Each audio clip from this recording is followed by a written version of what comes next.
Welcome back to my channel. My name is Chris and I help people find their center. In this video, I'm going to share with you what is a rainbow light worker and how to know if you are one.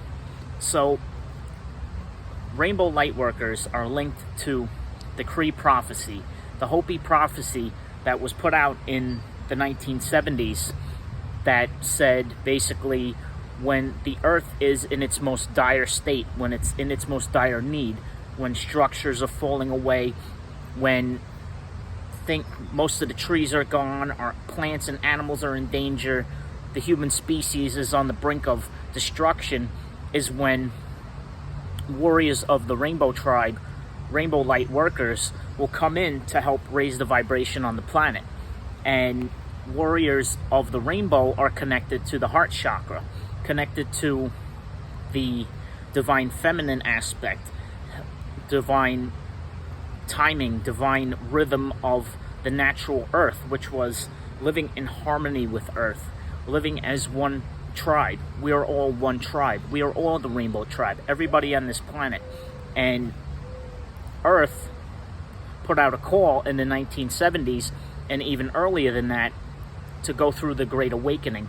And the Great Awakening is linked to the Hopi Cree prophecy, and Dolores Cannon put out some text about this, about the first waivers coming, and Starseeds, and Indigos, and crystal children, and ETs.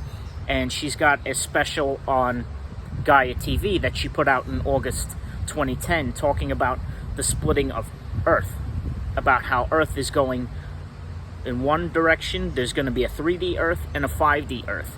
And it's linked to the Hopi Prophecy, which says that warriors of the light will be born into the system to help raise the frequency on the planet. Right now we're shifting from a third density, a third dimension, which is linked to our solar plexus, which is our fire chakra, which is more of a masculine.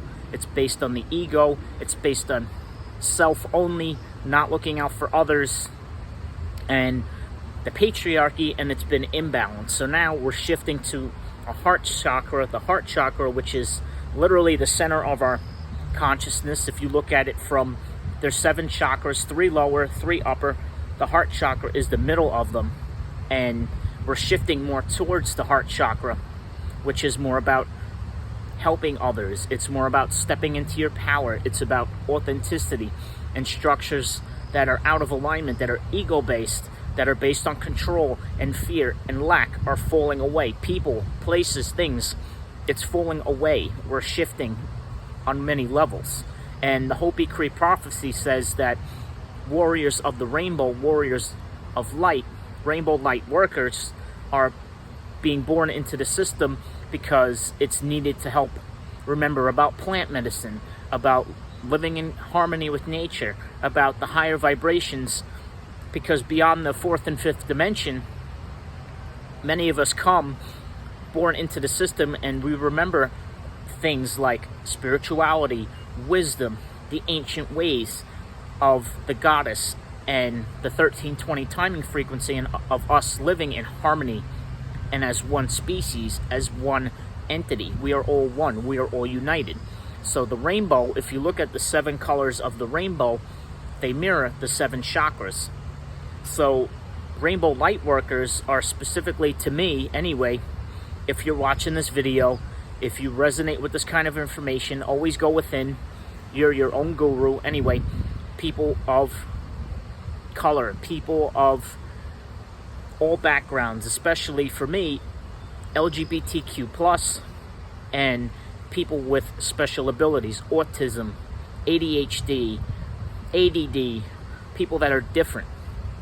And it's linked to the Great Awakening. The Great Awakening is where we're going through this massive shift in consciousness, and specifically rainbow light workers came here to help with that shift, to help us teach more about tolerance, to help teach more about loving others, loving ourselves, loving the planet, loving Mother Nature, and not just taking all the time. Because look at it, it's causing us to go to the brink of destruction, which is what happened in the 40s and 50s with the atomic bomb. We can't continue like this. So Earth can't continue like this. She is a living entity. She is a living being.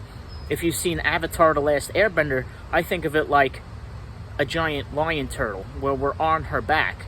We're her children. We're a part of this. We came here to, and if we want to have, you know, future generations, if we want our kids and our kids' kids to survive, then we have to change. And the time is now. Stop being selfish. Stop seeing others as separate, because they're not. We are all one. And like I said, Rainbow Lightworkers, Rainbow Warriors know this. We're here to awaken the stagnation in the system. The stagnation that says you have to be a man in a man's body and marry a woman and work a 9-to-5 job, or vice versa.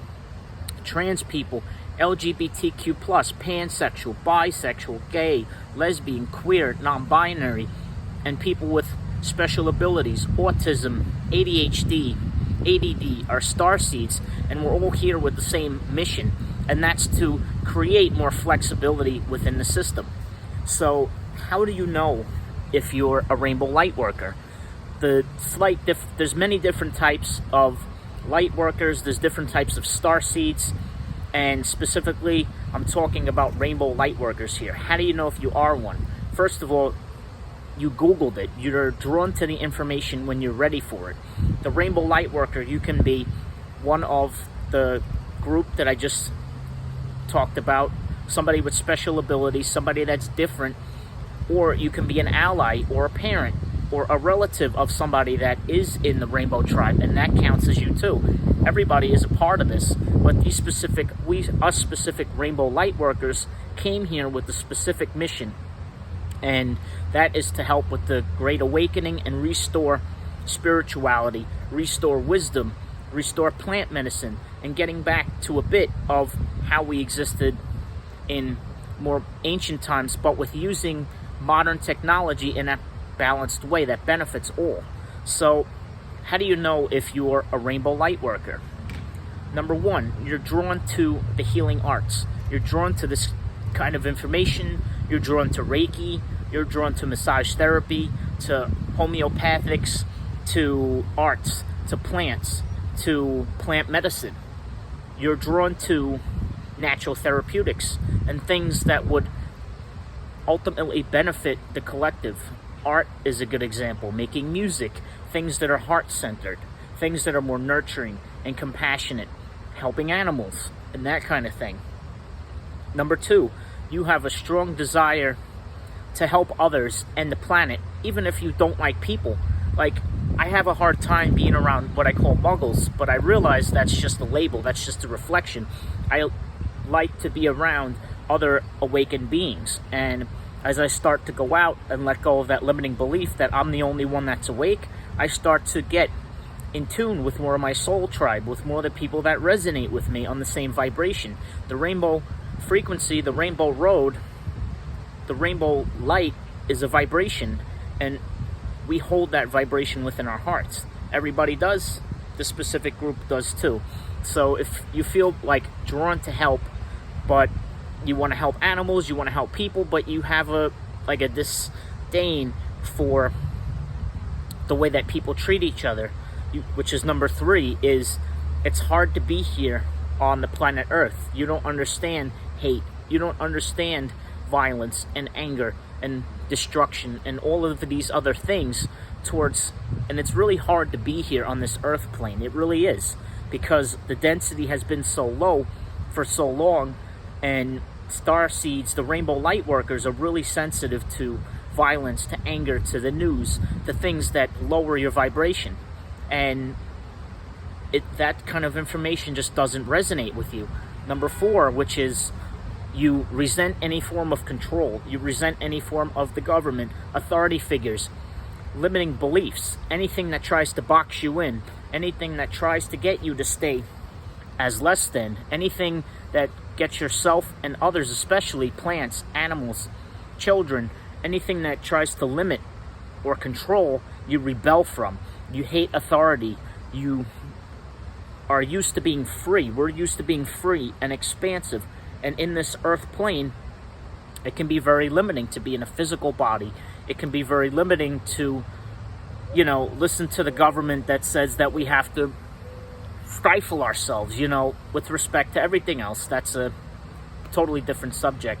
We don't like it. I don't like being controlled. I never have. I don't like anything that's of an ego-based entity, anything that's not out for the collective good, anything that's out of alignment with treating Mother Nature and her beings, plants, animals, and people with love, compassion, joy, and things that are heart-centered. Anything, we like to be free. We're used to that. So, and number 5 is you're different. You were the black sheep in your family. You most likely had a painful past. You most likely went through the most trauma in your family. That's because you can handle it. That's because you're the first one you might be the first one to awaken. You may be like the Harry Potter in your family with the Dursleys. Like, Harry was the magical one. They all called him crazy. They all thought he was the weird one. But when he found his tribe, when he went to Hogwarts, when he knew that he was magical, when Hagrid told him, "You're a wizard, Harry. I'm here to tell you, you're a wizard." You most likely knew that from a young age. I did. And feeling so out of place, like you feel like you don't quite fit in, like you're a misfit, and you have to kind of hide yourself in order to blend in. And it's not easy to suppress yourself, to adjust to the earthly vibration. It's not easy to, quote-unquote, dim yourself so that you can fit in, but you never do. And the way to counteract that is by embracing it, by embracing your differences, by embracing how you came here to be part of the Rainbow Tribe, part of the Great Awakening, raising the frequency of the planet. And the only way to do that is to truly embrace and say, yep, I'm different, but I came here for a purpose. I came here to help with this shift in consciousness. So the 6th thing that how you know you're here for something bigger is you're awaiting this. You've known for a long time from early in childhood that you were here for something big. You're waiting for something big. You don't really know what that is, but it's the Great Awakening. We're waiting for this. We've trained for this. That's why we've had to go through. That's why you had a painful past, because it taught you skills and it gave you an inner strength that, you know, cannot be cultivated from without. It only comes from your heart chakra and being linked to something greater outside of yourself. And that's the Great Awakening. That's restoring Earth to the higher planes. That's restoring Earth back to balance.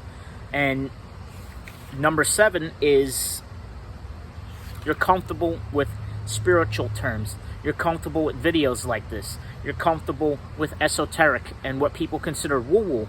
You're more comfortable with magic and dragons, and you most likely had a drawing to Harry Potter and Starseeds, aliens, ETs, you know, things that people consider as fiction. You know them to be true on some level.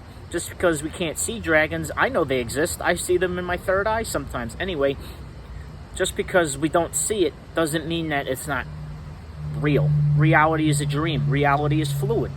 Reality flexes, and that's part of the game. So these 7 things are linked to the Rainbow Hopi Prophecy of reawakening, of shifting the vibration to a heart-centered place, shifting it from within. That's the only way we could shift it, is we had to be born into the system to influence it from the inside out. Gaia is going through her own internal processing, and we're mirroring that on a, it seems like a smaller level, but think of it like drops in the ocean. We're drops in the greater ocean. We are the drop as well as the ocean. And you're here for a greater purpose. You're here to reawaken. You're here to step up into your spirituality, embrace your weirdness. It's cool. It's amazing. I met some really amazing weirdos at New Mexico School of Natural Therapeutics. They're in my tribe, and I have some beautiful connections there. And even what I'm talking about here might be considered woo-woo and out there. But I know that those listening, I know I'm tuning into my soul tribe. You're your own inner guru. Do the work, and you're here for a greater purpose. Change the system from the inside out by changing yourself from the inside out. I hope you have a wonderful day, and if you haven't already, check out some more content. Thank you for being here. Thank you for heeding the call, and Peace and namaste.